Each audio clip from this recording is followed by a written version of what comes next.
I'm Benji Brightbart with Laughing Place, and this is Laughing Place on location.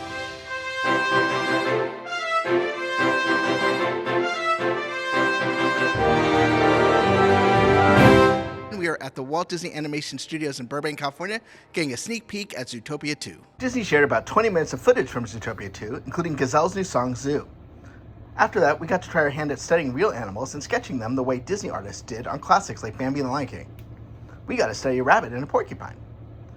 Stepping into the role of ZPD officer, we put our detective skills to the test in a Zootopia-themed escape room. But the highlight of the event was talking to the creative team about continuing Judy Hopps and Nick Wilde's story in Zootopia 2. Disney doesn't make a movie just to make a movie. That's true. Right. Why did you decide it was time to go back to Zootopia?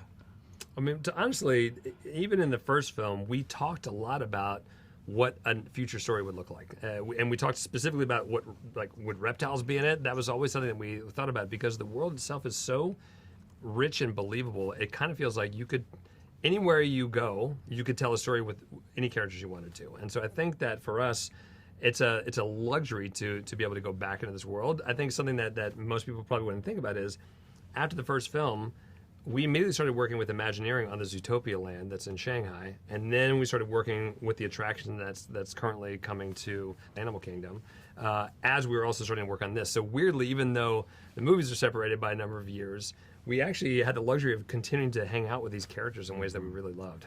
Everyone just talks about how much Zootopia just encourages people to talk to each other and understand, and it's okay to be different, but that it's a very uniting movie. Is that theme continue in this film as well? I think so. I think they're very hopeful films, the Zootopia films. And I think that you see it like with Nick and Hopps themselves. You see it with Gary. Gary is an incredibly hopeful character, and it's like I think.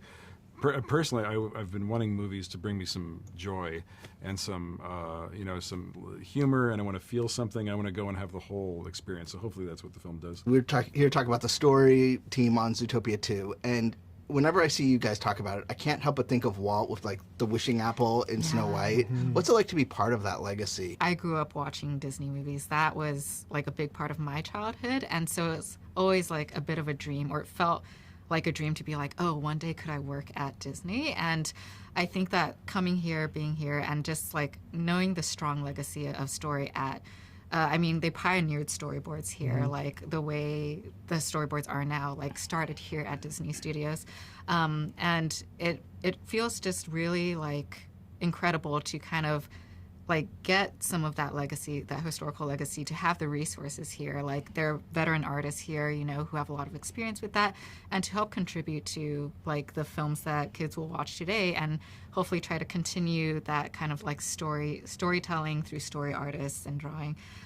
It's kind of an honor. I'm the same way. I grew up watching Disney movies, and just like this was always my goal to be here and stuff. So it's like very much a dream come true, and especially be a part of this film on this capacity. It was like so awesome and so much fun. And the studio has like the best artists in the world. So just to have all of their input and all of their like creative minds on it has been amazing. When you see the final product and you go, could you just have this moment where you're like, oh, I remember drawing that, or I remember that look or that moment? Oh, yeah. What's it, is it like to see finally that work come years down the line? It's actually incredible because it is recognizable, but there are a lot of times when we spend like years drawing it and we get really used to it, and then when we see kind of it pass through animation, through lighting, all of that, it's like seeing it for the first time again, because everyone in all the departments like downstream, they do such incredible work that I'm honestly blown away, because I'm like, I know what this film looks like. I've seen the drawings, and we like worked out the story, but then when we see it again, it's the way they elevate everything is incredible. So it's very exciting, I think, for us to be able to see it like that. Yeah, same. It's just like every time, like you can remember, just like, oh, I remember when we were just kind of sketching that or thumbnailing this little idea, and just to see what it grows into and what every artist in the building can kind of add to that idea, just to like elevate it and make it so much better. And just it just comes from so many people that are all in this building, and it's just amazing. With what has been at release, is there something that you're particularly proud of in terms of animation performance in this film? Taking Nick and Judy to like their next step after the first movie, we continue always to push on the performance, the acting, and then with Gary, just being able to get a new character in there that's so cartoony and so fun, and malleable and blend that into the world of Zootopia, it just brings so much life and so much fun to this second film. You don't have arms, you just have a tail and a head, right? Yeah. And so, to kind of make his body the famous sort of resting face, or pointing with his body. I mean, as an animator, it's not a rig you're normally working with, probably. Right. Yeah. No. I mean, the supervising animator for Gary worked so close with the rigger, and they just put him through all the paces of all the potential, poses he might be in order to get that stuff. Because we knew we wanted to take that 2D stuff that we had learned in the old films and get to that level with him and be able to gesture and emote.